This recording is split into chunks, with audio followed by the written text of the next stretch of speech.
it's clearly a hot topic and something that's resonated well with everyone, especially after the last 6 weeks.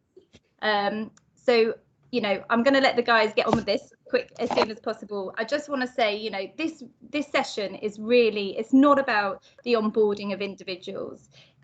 Everyone on here has probably done some form of unconscious bias training. This is about the retention and what we need to change at both a kind of market and company cultural level to ensure that we, you know, as much as we onboard people, we need to see, you know, people of any ethnic minority getting into these, you know, the senior roles within London market insurers or any insurer for that matter. So for the next 45 minutes, please do listen, learn, but, you know, we're going to see the world through Junior and Godwin's eyes, and hopefully we'll all take something away from it that will help benefit us all going forward. So over to you guys. Thanks for the introduction, Diana. Thanks everybody for taking the time out of your busy schedules to come to our presentation on our first research paper, the ACIN 6 Steps to Racial Inclusivity. My name is Junior Garba. I am a cyber underwriter at Tokyo Marine Kill, and I am also a co-founder at the ACIN. Good morning all. Thank you for taking the time out to attend today. My name is Godwin Sosi. I'm a management liability underwriter at Sompo International, and I'm also the co-founder of the African Caribbean Insurance Network. So some of you may have come to some of our events before. Some of you may even be members. But for those of you who are hearing about us for the first time, I'm just going to give you a quick backstory as to how the ACIM was formed. So if we go back to 2012, I was an intern, and I remember getting to my internship on the first day, and I was extremely thrilled at the prospects of one day becoming an underwriter in the future. But there was one thing that stuck out to me that day. When I looked around the organization, and when I looked right at the top of the organization, there wasn't anybody that looks like me anywhere. I didn't see a reflection of myself within the organization. And I began to grapple with this idea of perhaps maybe going to another industry, going to banking or to consultancy or something like that. And, you know, a lot of young people have to deal with these same questions when they get to the insurance industry. You know, similarly to Junior's experience, he actually convinced me to come into the insurance industry. And I remember conducting my first internship at Tokyo Marine Kill in 2015. And I was battling with the same challenges as well. You know, came into the industry, didn't see anybody at the top, which was a representation of myself. And even when we took it down to granular levels and the people that I interacted with on a day-to-day basis, there was no representation of myself. So it made me really question and look into, is this industry a career for where I can thrive in? Is this a place where I want to come to every day, where I don't see a wider representation of myself?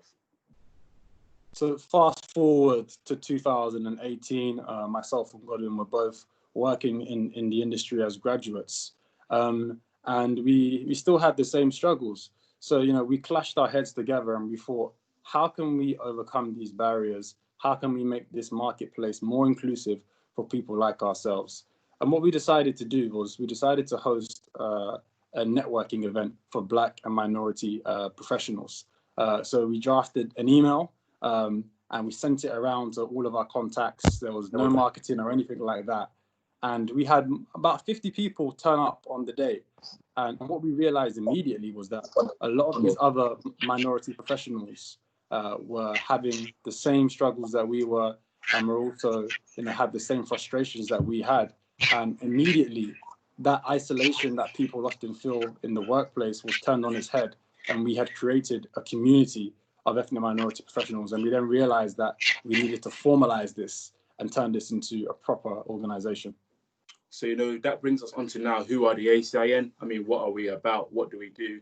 So the ACIN was formed to basically boost ethnic representation and empower ethnic minority professionals within the insurance industry by way of increasing cultural competence, and making the London market a more attractive destination for ethnic professionals. We wanted to kind of create that environment that when ethnic professionals enter the industry, they found a sense of belonging, they found a sense of people who understood their challenges, who are ideally going to be walked in their shoes, and they can kind of look up to get some information about how, you know, what's a career like within insurance and ways in which they could basically, you know, progress within the industry.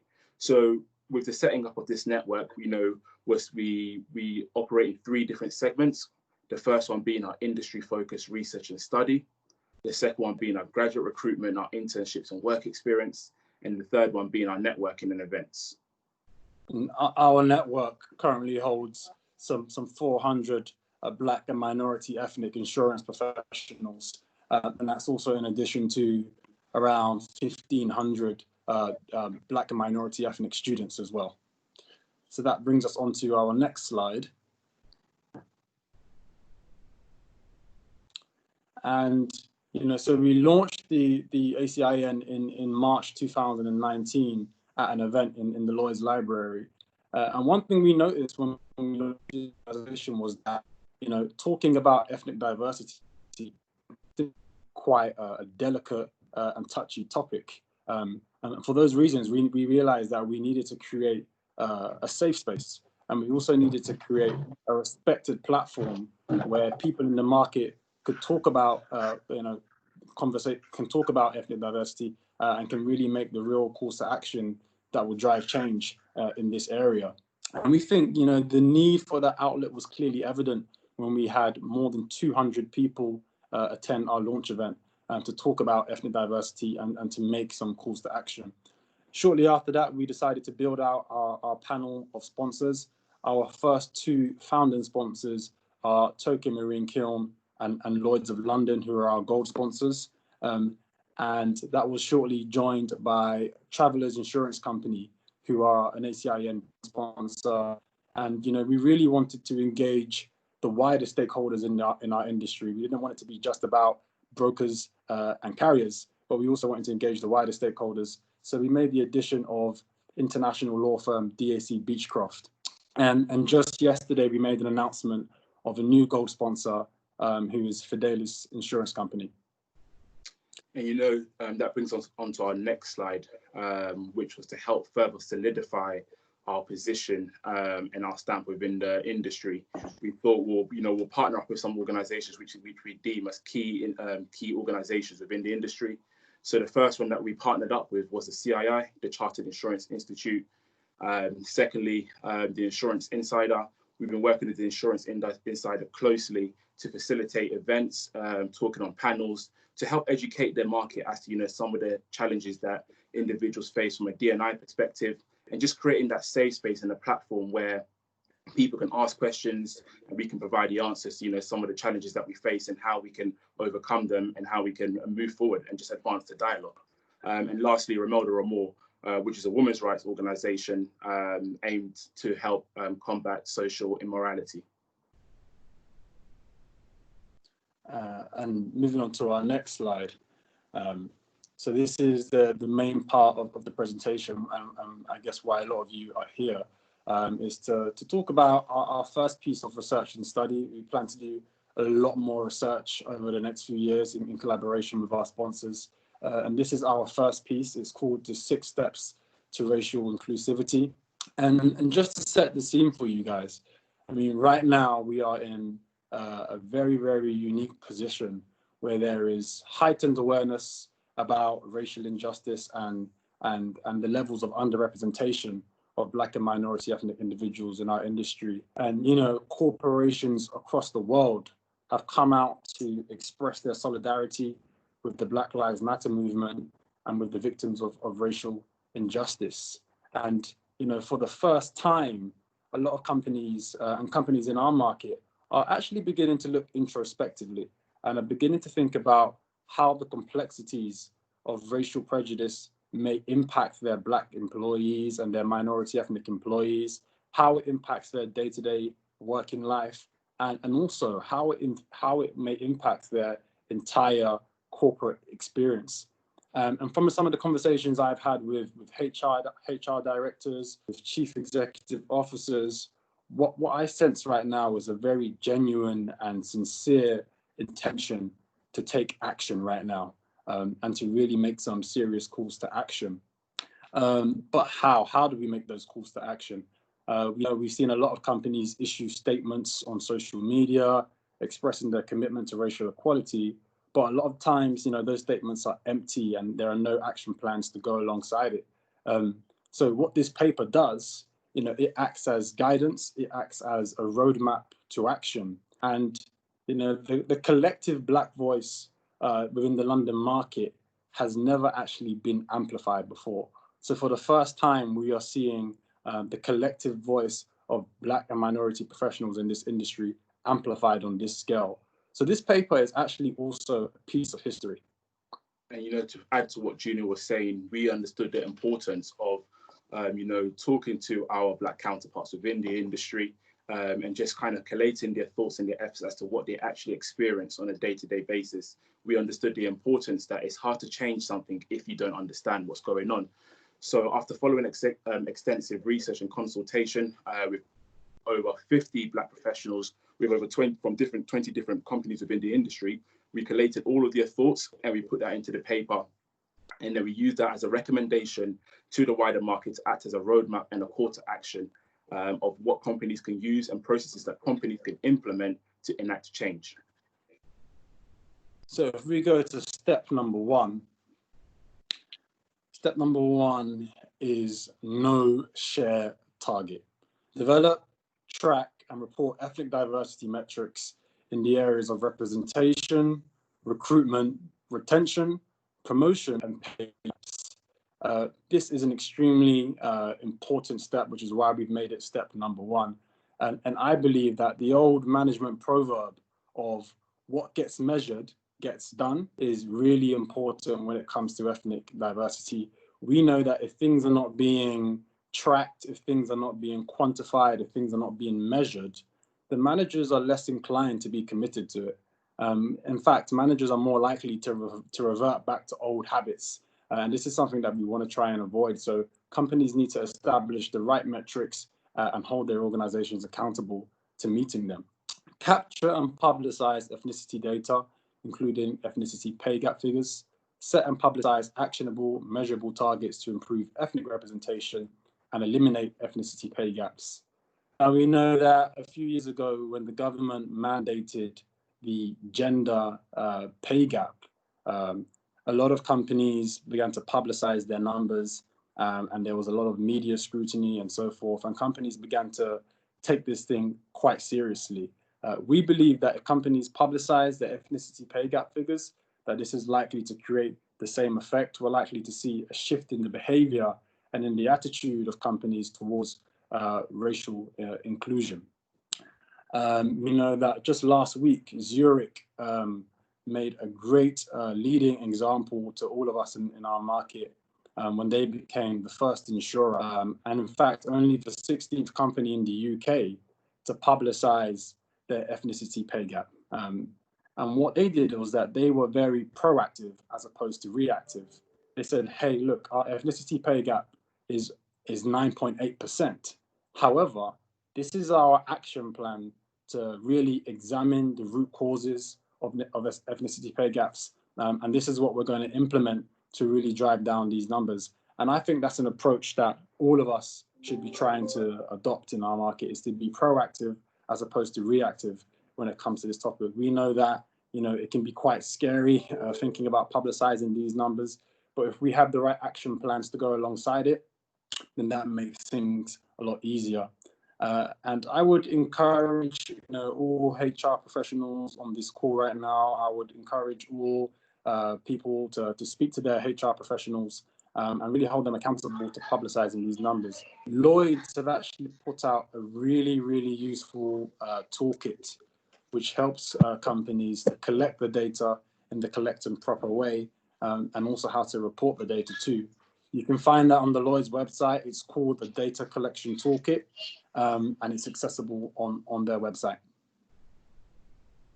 And that takes us on to the next step, I believe. Yep, slide number 2, please. And to further solidify what Junior was saying, we believe that it all starts with knowledge. Without understanding the know, it's kind of hard to understand how we can be committed moving forward. So to be committed, we need to ensure that ethnic diversity throughout the organization is built on the commitment of senior leadership. From extensive research and from working with CEOs and various HR professionals, myself and Junior have seen a real change in companies when they have the approach and the support from the top downwards. We know that when CEOs are on board and when CEOs show and give their vocal support and they say, look, this is what the company stands for, it kind of trickles all the way down throughout the organization and creates a culture where people believe and people want to make sure that this is at the forefront of conversations. So how can organizations be committed? You know, they should be able to set actionable and measurable targets for ethnic representation at board, C-suite, and senior leadership levels. I mean, we know from the statistics which have been stated recently that of that 10%, and of that 10% that come from that BAME background, only 2% of them are Black. And when we further break that 2% down, we only have a 0.5% representation at board level, which shows, you know, we've got a long way to go, but we're putting these actionable and measurable targets in place that's going to act as a catalyst to hopefully change these statistics as we go along. We also, step number 2, is committing to the CEO vocal support through clear statements that an organization advocates the promotion and the inclusion of Black and minority ethnic employees at all levels. This sets a real tone for the organization. This sets, look, this is where we stand, this is our stance, this is what we believe in, and we're here to help our ethnic minority employees achieve these positions within the organization. And number 3, you know, designate an executive sponsor of internal ethnic diversity. This kind of gives you a real kind of call to action, somebody that can focus on the issues at hand and ways in which we can put certain procedures in place to change this, to change the statistics and change the numbers, and put things in place that can be like, you know what, if we don't have any numbers in place as to where we were before, how do we move forward? And just to build upon what Godwin's just said, you know, over the last 18 months at the ACIN, myself and Godwin, we've had the pleasure of working with various different HR professionals, various different heads of diversity and inclusion, and we've managed to get some real insights into the different diversity and inclusion strategies that are being used within our industry. And some of the observations that we've made have been quite interesting. You know, one of the most notable things that we've seen is that, you know, there are good companies at this and there are bad companies at this. The companies that are bad at this just really want to create an illusion of diversity. They want to be perceived as a diverse employer from the outside, but they have no genuine commitment. One of the main signals that we see from companies that are good at this is that there is clear and vocal support right from the very top of the organization. The CEO is often issuing statements expressing that the organization advocates and supports and is committed to racial diversity. And what this does is that it then begins to trickle down within the organization and then begins to set a tone and create a culture where people can openly speak about such issues, and that gives a platform for people to make calls to action that will drive change. So if we go on to step number 3, recruit for now and the future, improve ethnic diversity among employees at all levels now, and build a pipeline of opportunity for the future. Now, one of the ACIN's strategic objectives is to increase the number of Black and minority ethnic talent in this industry. As Godwin mentioned earlier on, just 10% of the UK insurance workforce comes from Black, Asian, and minority ethnic backgrounds. Just 2% of the UK insurance workforce actually come from Black backgrounds. And we know that both of these figures are highly disproportionate with what we see in the wider population. To be put quite simply, we want to change those statistics. We want to turn them on their head, and we really want to, you know, make this market more reflective of wider society. So develop and maintain a long-term talent pipeline of Black and minority ethnic candidates for C-suite, senior leadership, and managerial positions. You know, we also know that just 4% of young job seekers actually know about opportunities within the insurance sector.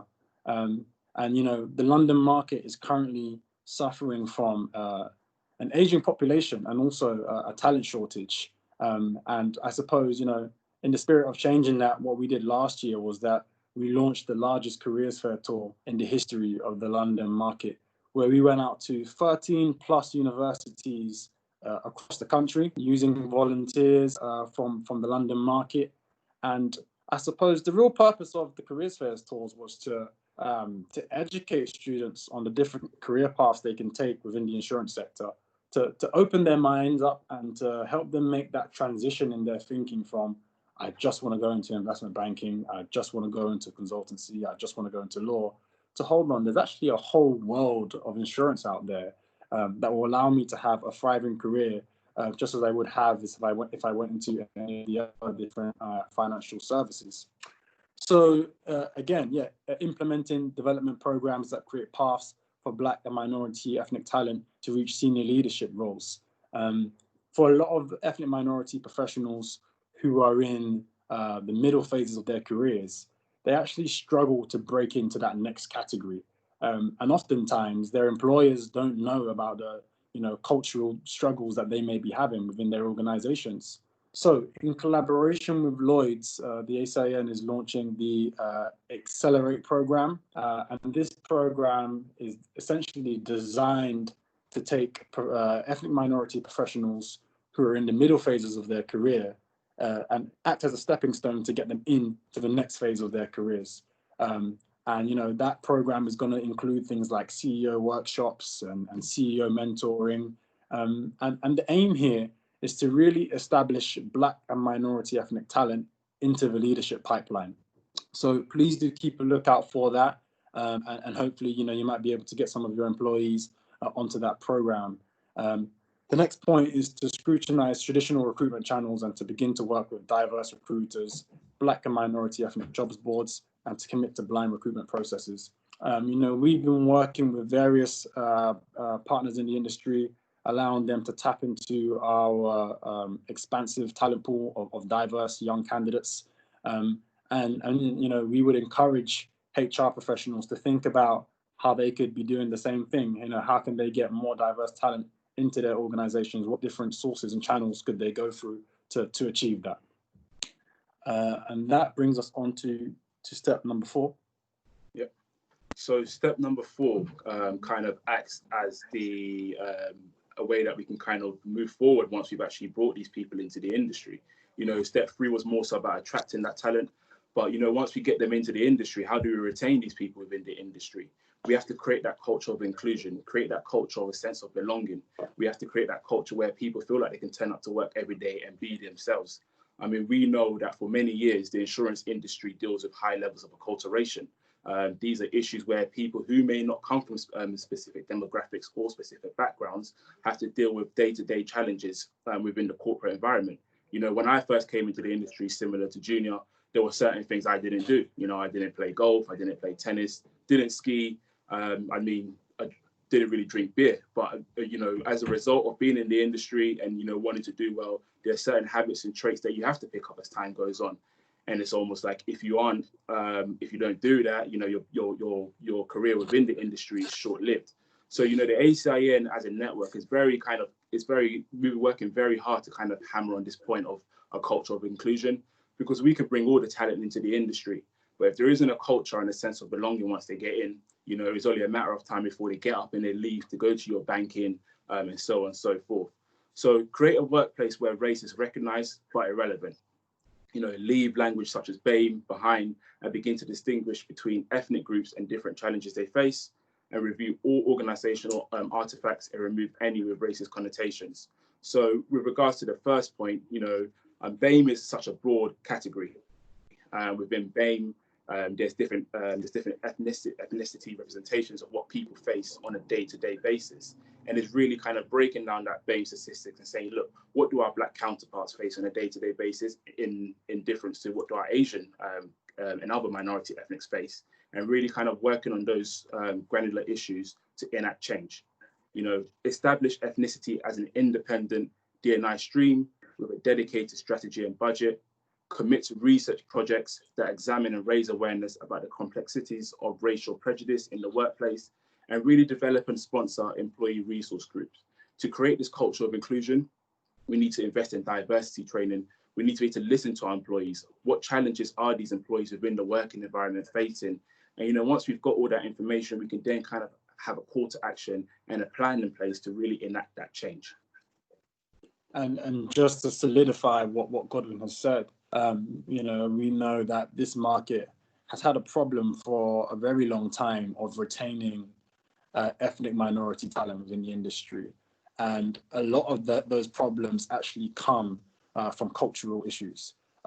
Myself and Godwin, we've spoken to many graduates who have joined the industry, and we know that after a very short period of time, they are thinking about leaving because they don't think that the environment is accepting and welcoming to people with their cultural differences. And these are what we call acculturation issues. So acculturation can be defined as adapting into a different environment or integrating oneself into the prevailing culture of a particular environment. And we know that corporate culture is essentially made up of the different people within the organization. And in our industry, that tends to be white, male, middle class, oftentimes. So what we can say is that corporate culture in this industry is more synonymous with white, male, middle class culture than it is with the culture of people from different ethnic minority backgrounds. So we can take that and we can say that people from ethnic minority backgrounds have to deal with higher levels of acculturation than their white counterparts. You know, like as Godwin said, when I first joined this industry, I didn't ski, I didn't play golf, I didn't play tennis, I wasn't a massive beer drinker, I didn't do any of those things. And that could actually, you know, stop people from socially integrating and therefore have impacts on their career and so forth. So what we need to do is think about how we can break down these barriers of acculturation and just begin to acknowledge some of the cultural differences that some people from different backgrounds may have and make the environment also more accepting and welcoming to those people as well.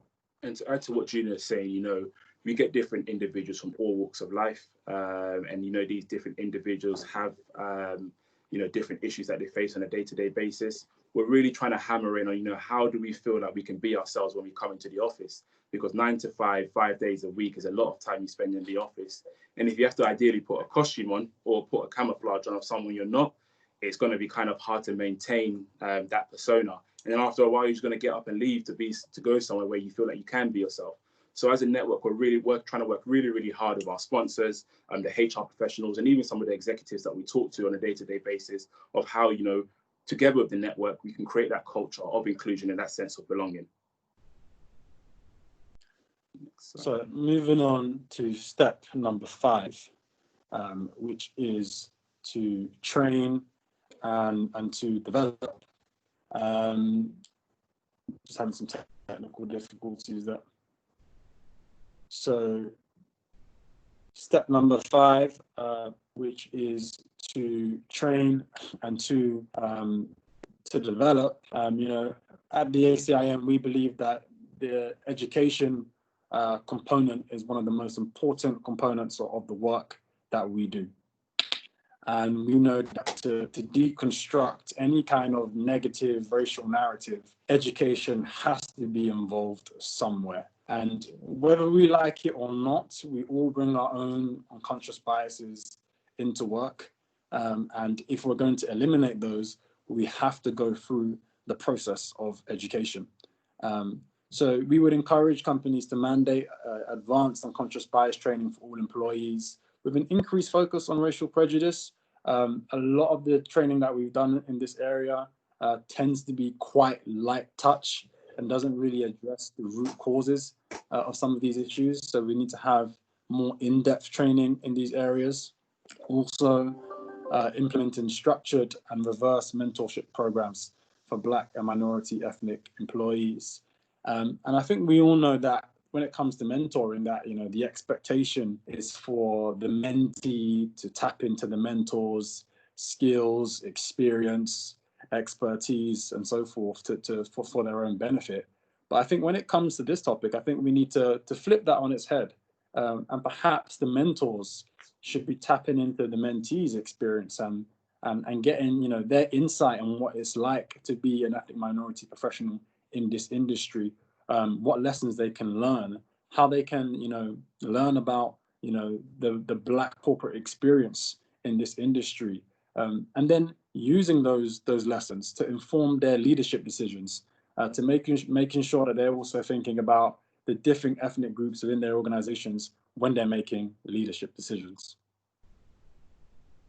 So that brings us on to step number 6. So step number 6 is about sponsoring, partnering, supporting and donating. So providing resources to enable the creation of a racially inclusive London market. Now, I'd like to take this time to split sponsorship actually into 2 different parts. I mean, you can get sponsorship from a monetary perspective, and then you can get sponsorship from time. Sponsorship from a monetary perspective is a real kind of call to action. This shows where the company stands. We're all for the cause. We stand in solidarity with our Black employees and our minority ethnic professionals for what they're experiencing. We want to contribute. We want to help you guys facilitate your events and be a real part of it.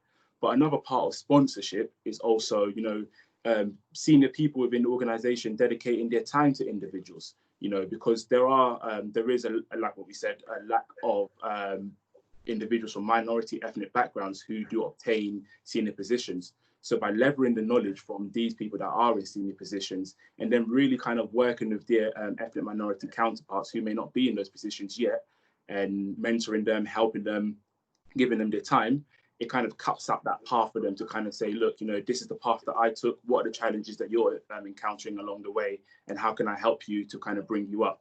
So that's kind of sponsorship put into 2 parts. Partnering, supporting and donating all kind of collates into one. Partnering is kind of working with these educational institutions that we do work with and them showing their support, the Insurance Insider, all the events that we've been facilitating, and them acting as the voice of the wider market to say, look, this is something that we believe in and this is something that we believe should be at the forefront of the conversations. So, sponsor industry associations and networks which are focused on improving the corporate experience of Black and minority ethnic professionals, and also support and donate to charities established to combat racism. That takes us to our next slide. So that's on to the next slide. So those are the 6 steps, and as we mentioned before, this is the collective voice of the Black professionals within the London market. We crowdsourced over 50 different voices and opinions to come up with these 6 steps. So it is a very credible call to action, and we would encourage all of our peers in the market to begin to use this as guidance. If you've read the report, you will also see that there are some executive remarks in there from Tokyo Marine Kiln CEO Brad Eric, and also from John Neal, the CEO of Lloyd's. And John has been a huge supporter of the ACIN, and he opened up for us at our launch event, and he has been very, very committed to us. And I think that demonstrates that there is support for this type of initiative right from the very, very top of this market. And in his statement, he actually expresses that there is an urgent need to boost Black and minority ethnic representation in this industry. And he also says that our collective commitment to taking these 6 steps seriously is actually going to be critical to the future of our industry. And I would encourage all of us on this webinar right now to speak to our senior leadership within our respective organizations, and commit them to using these steps as guidance and as a toolkit and as a roadmap, so we can create a more inclusive environment, not just for our generation now, but also for the one to come. Yeah, and to solidify the points that we were discussing earlier on, and creating that culture of inclusion. John did say, and he also said in his statement that we most importantly we need to take measurable action, which is going to drive that lasting change. We want to make sure that these cultures that we're creating, they aren't just illusions. They're not just going to last for a year or 2, but we can kind of really solidify them within the processes, so that when people do come to insurance as a market or as a choice of a career, they feel a sense of belonging as well. So I mean, that kind of takes us onto our next slide. And this has kind of been the ACIN's achievements over the years since we've kind of been around, and everything that we've done so far. So to date, we've got up over 1,000 plus network members, which are part of our network. So these were facilitated from the careers fairs which we attended throughout the year. And out of those network members, we amassed a student cohort of 700 individuals who are all keen to kind of consider the insurance sector as a destination and a possible career for them. We've been working very, very closely with our sponsors to facilitate some of their graduate schemes, and really kind of change the numbers within the organizations. And to date, we've completed 10 placements, graduate schemes and internships. In terms of companies which are financially engaged with us and people that have kind of helped the ACIN on this journey. There's 7. And, you know, we've been hosting educational events, which has been for our members, but also for our students as well. When we amassed the students from the careers fair, we didn't want to just leave it there. We wanted to kind of show them what a career within insurance kind of entails and what it looks like. So as a network, we facilitated insight days, which brought the students down from their relative universities into the city. We gave them a brief presentation as to, you know, what insurance is all about, the different kind of career paths you can take, whether that be underwriting, broking, internal audit, HR, so on and so forth. And then kind of gave them a quick overview of that, took them on a tour of Lloyd's. I mean, you know, some of them even were able to sit at the box of some of the underwriters and brokers so they could kind of see the day-to-day transactional activities as well. And, you know, some of the events that we've held over the year, we've had over 500 plus from our launch event, our summer parties, which have always also been a good and great platform for individuals to network. Yeah, and our plans over the next year or so, I mean, we plan to do a lot more research and study in collaboration with our sponsors to really examine the different kind of areas of ethnic diversity. You know, we can examine things like unconscious bias in the recruitment process, and we're looking to do a lot more of that. So please do keep a lookout for that. You know, we want to create an even stronger membership base and a more thriving community amongst ethnic minority professionals in the insurance industry. And we're going to be doing that through various things. We're going to be holding a lot more events. We have some events coming up in the diving festival this year, and there are going to be other ACI events that will be taking place as well. So please do keep a lookout for that. And, you know, I mean, being one of the ACIN sponsors, you can't, you know, just be a sponsor and remain dormant. All of our sponsors are actively engaged in the work that we do. You know, we help to mobilize their employees and to provide opportunities for volunteering, for mentoring, for collaborative events, also for talent acquisition, to tap into our database of students to try and diversify, you know, your graduate schemes and your internship programs and your entry-level roles and so forth.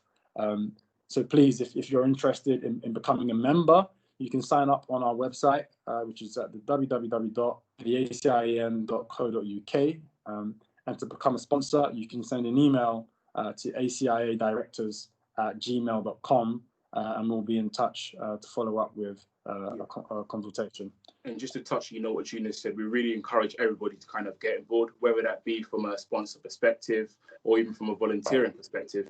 You know, kind of get involved in the network, see what we do on a day-to-day basis, come out with us to some of the careers fairs. I'm sure some of the students would love to hear about your experience within the industry and, you know, your journey. And, you know, really kind of, I think if we all work together as a collective, we can all work together to kind of change the dial and enact that change that we want to see, not just for now, but for the future to come as well. So I think this is the point where we open it up to the floor for questions. We've got a couple actually. I think the first couple relate to step 1. This is from Francesca. Let me just open it up. Given there are issues and misunderstandings around the gender pay gap, how do you propose doing it for ethnicity, particularly as most firms don't track ethnicity data and relies on employees self-declaring their ethnicity? And actually, I can speak as a recruiter. You know, it's not something that is tracked probably as much as it should be. So yeah, I think that's quite a valid point. And it's fine for a Zurich that has, you know, plenty of manpower to put behind it. But how do your smaller, you know, small to medium-sized companies get around this? Yeah, it's a very valid question, and it's a question that I've actually had to ask myself at one point. You know, when we first set up the ACIN, one of the first things that I used to ask companies was, you know, are you tracking these numbers? Why are you not publicizing them? You need to publicize them. And, you know, the main resistance and the pushback that we was getting was that we don't capture the data. We don't know how to. We don't know how to do it, and so forth. I think that there is an element of truth to that. I think a lot of companies are actually just quite scared of publicizing the data because they know that there will be, you know, media scrutiny and You know, no one else in the market has done it yet prior to Zurich. So, you know, why be the first person to go out and do it and get dragged for it? But I think that, you know, number one, Lloyd's have actually put together a very comprehensive toolkit for the market, which actually explains how companies can go about collecting the data from their employees, the different types of surveys and different types of tools you could use. So I would recommend having a look at that. You can find it on the Lloyd's website. It's called the Data Collection Toolkit. And I think that would answer a lot of the kind of technical questions around the collection of the data. I also think that we should be looking at the examples of companies who have already done it. There aren't that many. There are only 16 in the UK, but we know that there are going to be a lot of resource that's going to be you know, marketed, and a lot of there are going to be a lot of lessons that we can draw from that as well. Fine. I think this one's more of a comment. To ensure a fair industry-wide comparison, it is key to ensure that there is guidance on the assumptions used in the measurement. This one's another one from Francesca. I think this is in relation to step 4. Would it not be better to encourage Lloyd's to have diverse people apply for and get accepted to the market's developing leaders at Lloyd's programme? Will Lloyd's be creating a programme for LGBT professionals? Each have their own unique needs, so there would need to be 4 new programmes just for that demographic. It seems more sensible acceptance into the existing leadership programmes. What a race-specific programme could do, for instance, is make the existing Lloyd's leadership programme one for white men, which seems the opposite of increasing understanding and inclusion. There's quite a lot there. Good luck. The signal was cutting out there, so I missed quite a lot on that. What I did pick up was putting forward candidates for leadership programs, and it sounded like there was some comments in there around quotas and that sort of thing. I think it's more around creating programs for different demographics, all with their own unique needs. So how do you broaden awareness and acceptance into the leadership programs? Yeah. What a race-specific program could do is to make the existing Lloyd's leadership program one for white men, which seems then the opposite of increasing understanding and inclusion. I think when we first look at the Lloyd's Accelerate program, which is actually being facilitated now for ethnic minorities, it actually started from a gender perspective. So I think they're tackling diversity strands as they go along. We all know now that obviously it's a call to action specifically around race, which is why I think this has been brought to the forefront of conversations. But, you know, all the other strands of diversity are just as important. But it's, you know, replicating that model across and trying to get the change for everything, because it's not a one shoe fits all job. It's actually tackling individual issues at a granular level and trying to figure out a solution for it. Yeah, and just to echo what Godwin said, it's nice to be able to try and tackle everything at once, but you know, on a practical level, to do one job, it takes a lot of resource. And of course, we're trying to pump more resource into diversity and inclusion within the industry. But as we can see, Lloyd's actually started off with the advanced program, which was essentially a gender diversity program, which was designed to take more women in the middle phases of their careers up into senior management. That is essentially being replicated for ethnic diversity with the Accelerate program. And I'm sure that there are going to be many others to come for the different strands of diversity in the following time to come. Perfect. And this one's in relation to step 5, I think. Do you have any pointers on where we could start with a reverse mentoring program? Do you have any frameworks that we could use on this? And Melanie's made the point, a lot of it is specific to the London market. Do you do work in the regional insurance market, or is there an ACIN equivalent in the regional market? Yeah, so I mean, myself and Junior, I think what we tried to do was tackle the head first. And, it isn't just restricted to London. Ideally, we try to tackle just Lloyd's in London because that's where we work on a day-to-day basis. But we believe that the models and practices that we have in place can be replicated. In terms of where we start with the reverse mentoring program, for ourselves, the models that we've been using are just using our experienced members to kind of work with the students that we amass as we conduct our careers fairs, and just really identify the set of issues and problems that these students are facing trying to get into the industry. Yeah, and I think that, first of all, for Lloyd's market companies, what they could look at is, within their kind of internship programs, within their graduate schemes, if they have one, or for kind of all entry-level roles, part of the offering could be mentorship, where you would assign a senior member of staff to one of these mentees, and they could form a kind of a relationship there. What else we're also looking at is doing a more kind of expansive market-wide mentoring scheme, which would involve ACIN kind of student members being paired up with ACIN industry professionals or senior market executives to have those kind of mentoring relationships as well. We know that sometimes people don't actually like being mentored by people within their own organizations, just because there are some things that they would, like to say kind of informally and so forth. So I think that having, the option for both, or, getting a mentor within your own organization, or perhaps, you can get one sourced externally, via the ACIN, is something that we're looking at too. Perfect. And kind of tying in with the question earlier, when we're looking at the metrics internally, do you have any views on targets for measures for diversity, e.g. proportion of employees from ethnic minorities? I think we've sort of covered that one. I think quotas kind of bring us into an interesting territory. I think that we have to be careful that we don't set quotas that begin to undermine meritocracy. Diversity and inclusion is not about lowering the bar, but it's more so about opening the gate. And I think we're getting to a point now where I think that positive discrimination can be useful.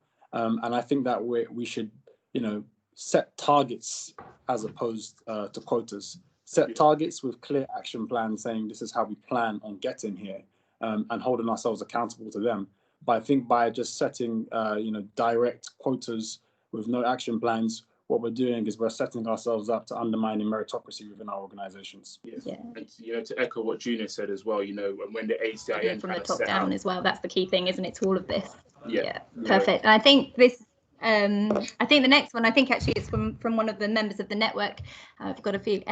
Given your tie-ins with universities, do you have the data on the percentage of ethnic minorities graduating from the universities in the UK? And I guess how that translates into what we're seeing in the insurance market.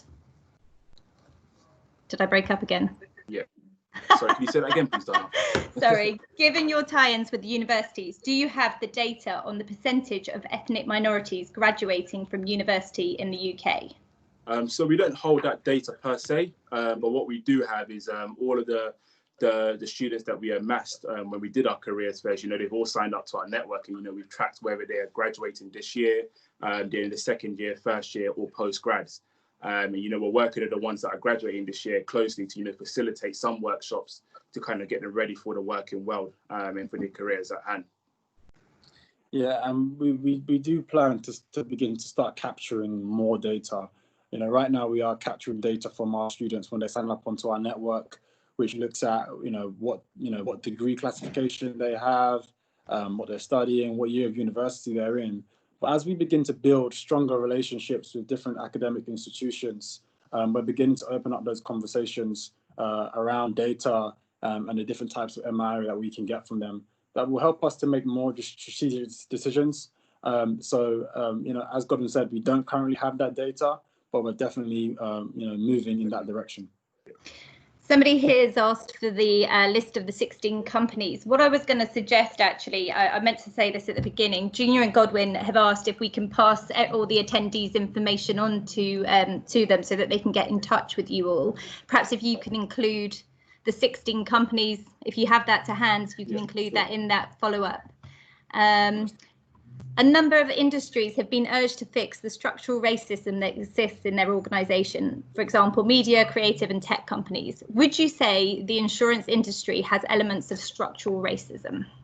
I think like what we said, I think that takes us on to, I think it was point 3, creating that culture of inclusion. We know that there are high levels of acculturation, which we have to deal with in the working environment. And as a result of that, and as a lack of knowledge and understanding In education, there's things that, you know, our Black counterparts and our minority counterparts have to endure with on a day-to-day basis. In terms of structural racism, I'll say that there's a system in place, which is obviously ideally there for, you know, the people that ideally obtain to that culture. But that's what we're here to do as a network, is to kind of really educate people to kind of see the problems at hand. And, you know, you're not going to be able to identify it as a problem without us having the conversations to kind of start off with. So we're really trying to advance that dialogue and, like what we say, you know, tackle it from the top downwards. Yeah, and I would say that, you know, to the question, does the market have a problem of structural racism like some other industries? I would say yes, absolutely. I mean, racism is a system of political and social levers that actually work to your advantage or to your disadvantage. It's quite actually hard to be in a neutral position, even if you don't have any kind of bad intentions. But I mean, it just takes a second to look at the history of the London market, knowing where it all comes from and where it origins from, to know that, you know, yes, there has been a racist history, and perhaps that, you know, structural issues were formed and have been preserved for generations. But again, you know, Lloyd's came out just a couple of weeks ago to acknowledge their history and to commit to an action plan that will make things better in the future. I think that now is the time, you know, to look positively and be very solutions focused and be careful not to just, you know, drag companies just for the sake of it, but we need to be solutions focused and look at how we could, you know, really make change. Yeah, we can't change the past, but we can influence the future. Exactly, Do you have any views on mixed ethnic employees? How would they be included in company stats? I'm mixed ethnicity, and there isn't a category for me on most ethnicity data collection programs. Plus, they have very different experience in the workplace also. I mean, I think that... Oh, go on, Gina. Yeah, I was going to say that's something that definitely needs to change, and we know that, you know, the fastest growing ethnicity class in the UK is actually the mixed race category, and we know that, you know, in 5, 10, 15, 20 years time, this is almost going to begin to dwarf some of the other ethnicity categories. So it's something that we need to tackle right now.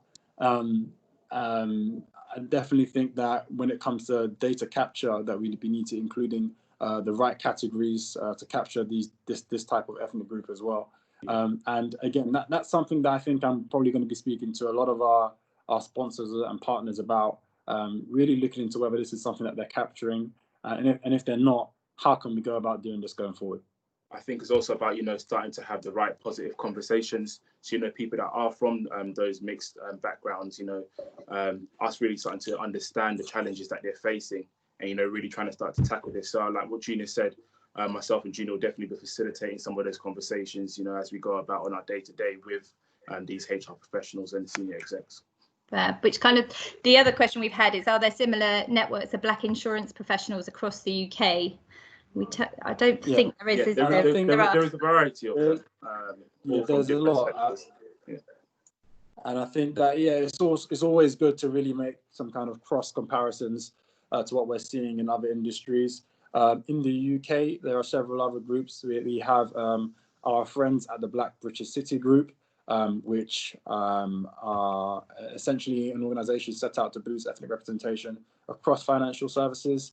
You have the Black Men in Laws Network. You have the Women in the City, which is a network for women looking to get into the legal profession. And also, I think it's also good to look at what's going on in other countries as well.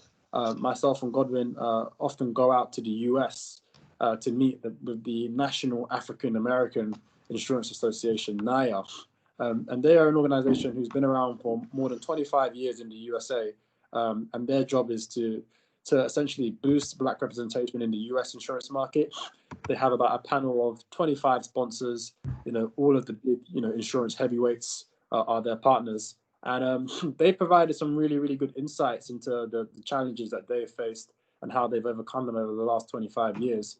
And you know, they provide, you know, very valuable lessons for us to, at the ACIN, who are just 18 months old and are looking to really make some of the impact that they have made in the USA as well. I like this one. Do you see the inevitable introduction of AI into the market as having the potential to further exacerbate the issue of race in the workplace? And following on from that, we know that racial bias exists in every aspect in society, including university, with ethnic minorities underrepresented in the higher ranked unis. Naturally, companies in general will recruit, certainly in more senior positions, for this pool of people. And we may then find ourselves following the same road where we do not see ethnic minorities proportionately represented. What are your thoughts on facing the issue, or do you see the market's hands tied to some extent until unis have their own reckoning? Yeah, I mean, I can also talk from my own personal experience as well. I mean, the struggles around race isn't just within the corporate environment. It's been from since you're a young age. You know, it's been from your time at school, all the way through to college, all the way through to your university, to then end up at work, and then it continues again. So I think there's been a frustration with obviously the ethnic minority demographic of, you know, the challenges that they face, and people within the corporate environment believing that, you know, these are just issues that we face from a corporate perspective. But I believe that the dial is changing. I believe that, you know, it's not more so now about, you know, the educational side of things. It's more so about the experience. And this is where, you know, the sponsorship of senior execs and people that can speak on your behalf and kind of mentor you and guide you to kind of phase you in from that mid-level position into that C-suite and exec position as well. And, you know, just trying to, there's a very, it's quite a lot of points there in that question. Trying to go back to the first point, if I remember correctly, it was about artificial intelligence. Yes. and how that might further exacerbate racial prejudice. And I suppose the question I have is, you know, who is responsible for developing the artificial intelligence we're going to be using in the future? And is there any kind of ethnic representation amongst those decision makers and developers? That's what's important.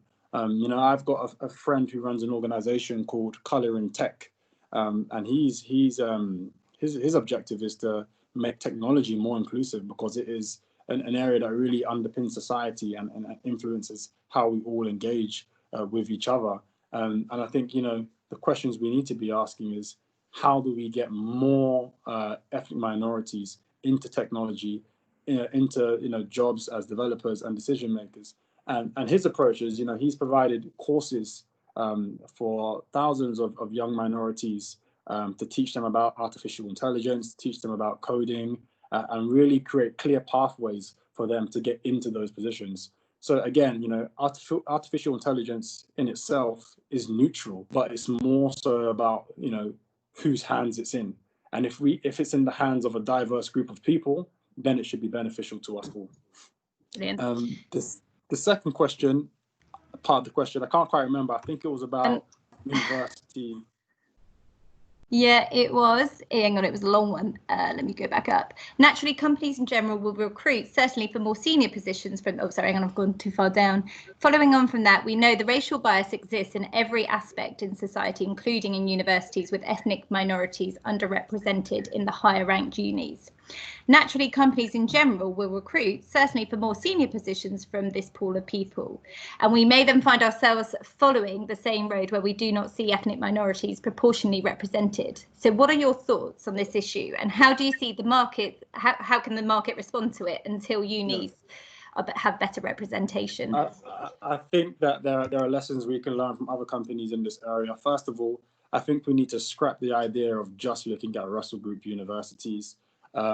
We know that, you know, social mobility is a problem in this country. If you come from a privileged background, you're more likely to be able to get a better education and go to one of these Russell Group universities. A lot of the time, people recruit from these universities because they know that people who attend these universities may come from a certain social pedigree. You know, not necessarily, you know, that they are, you know, they're great academically or they're great from the job. You know that if you go to X, Y, and Z university, you come from a certain social pedigree. And, you know, if you take a step over to what's going on in the consulting world, some companies have completely scrapped degree classifications, and also, you know, looking at what type of university they come from, because they know that this also undermines meritocracy.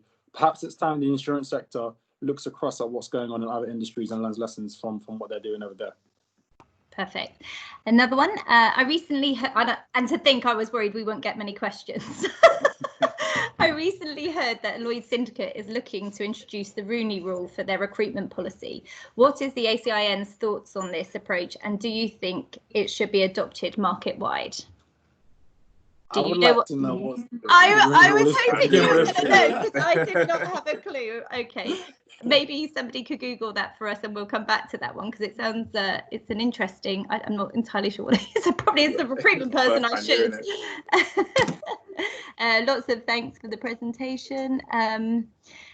Has any thought been given to accessing candidates that are not graduates? Given the city is adjacent to Tower Hamlets and Hackney, is the industry missing out on the candidates who might not be able to access universities?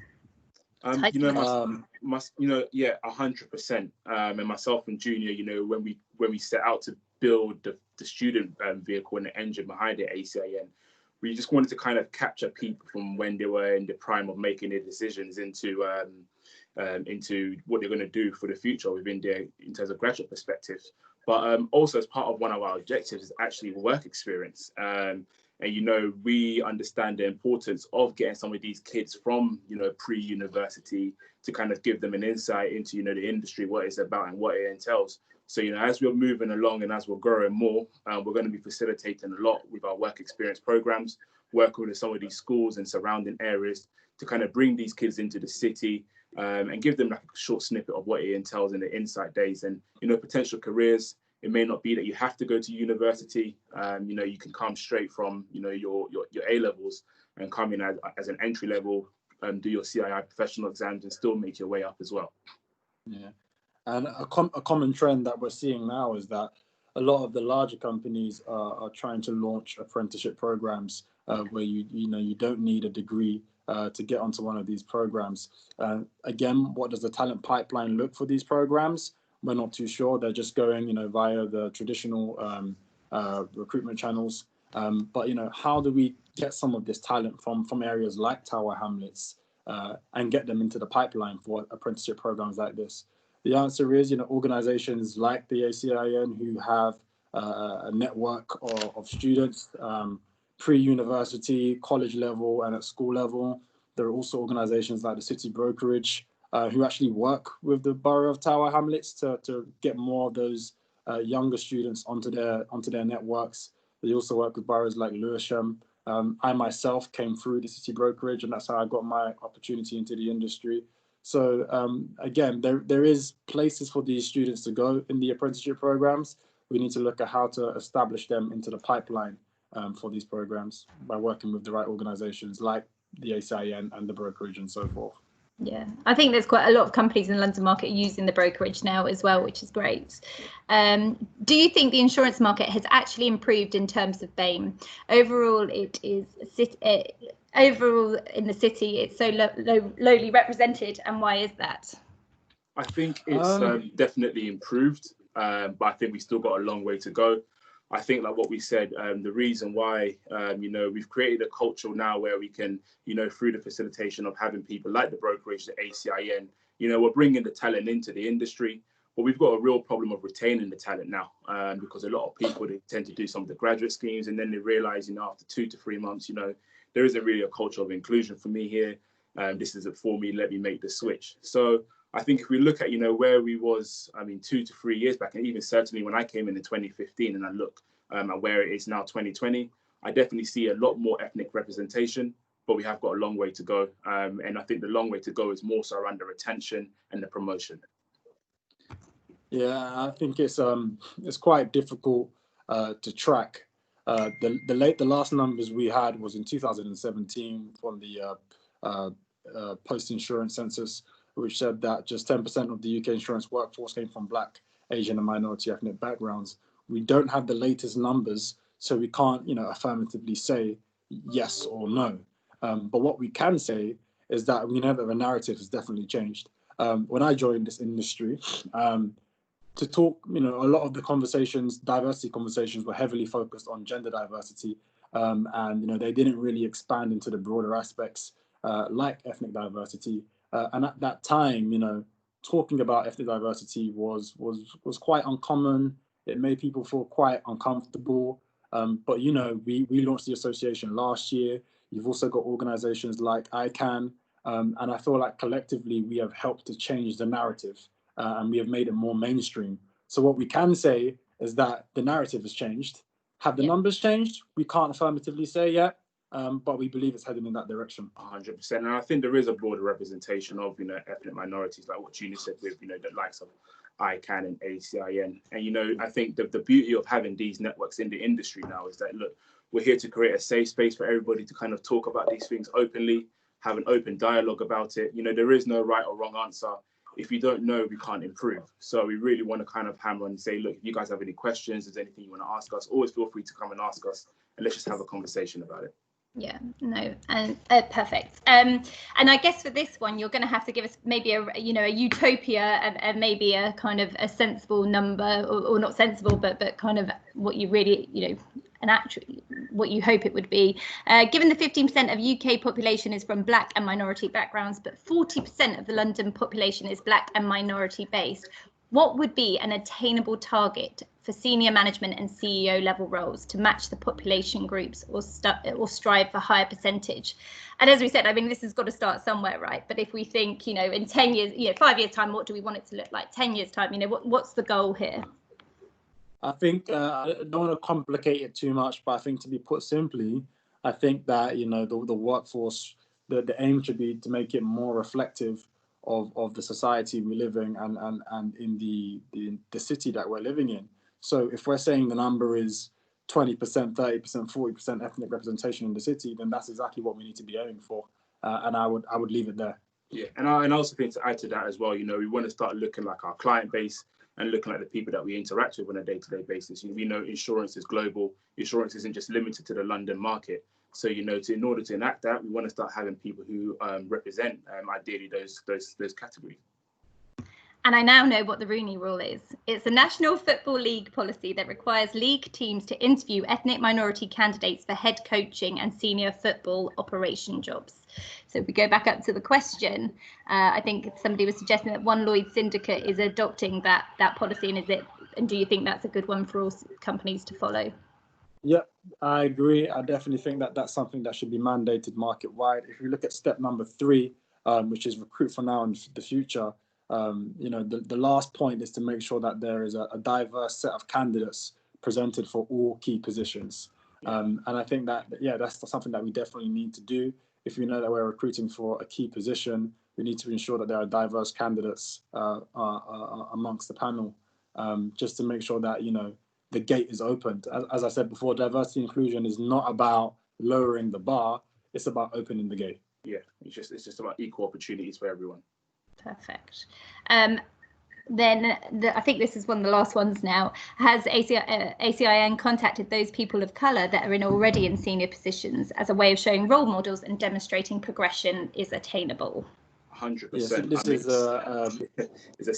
a bit of an interesting one, because to date, myself and Junior, there isn't that many. I think we only know about 2 or 3 ethnic minority professionals who are in senior positions. But even just yesterday, myself and Junior were having a conversation with one of them. And, we've kind of asked her, from a Black woman's perspective, and she's very, very senior within the industry, to kind of act as a role model to, the Black women that are coming up, talk to them, and invite them to some of our events, and, just kind of learn more about her career and her journey and how she got to where she is. So the wheels are in motion, and it's definitely in progress. Fab. On this, sorry, I'm jumping in. No, sorry, go on. This next question then.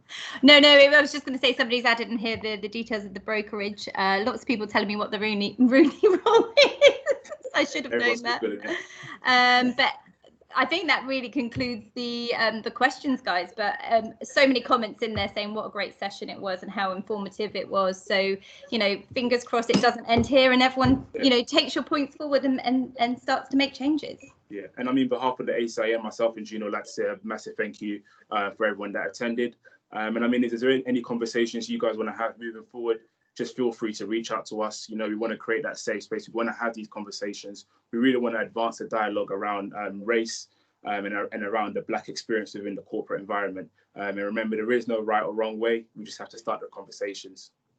Yeah, and I would add that I definitely believe that the market is at a very, very pivotal point right now. We're in unprecedented times, and I believe that companies in the market do generally want to commit to this cause. So I think that, if collectively we could all, help to push this within our own organizations. You could take the research paper and you could put it in front of your HR professionals, in front of your CEOs, and really commit them to using it as a guide. I think that we could really, really make this market different for the generations to come. So again, just to reiterate what Godwin said, if you want to have those conversations, please do reach out. We'd be more than happy. Perfect. There will definitely be some follow-up. So no, thank you. And yeah, hope everyone enjoys it. Thank you. Thanks, guys. Thank you very much. Cheers. Are you two going to hang on just a second? Yeah, sure.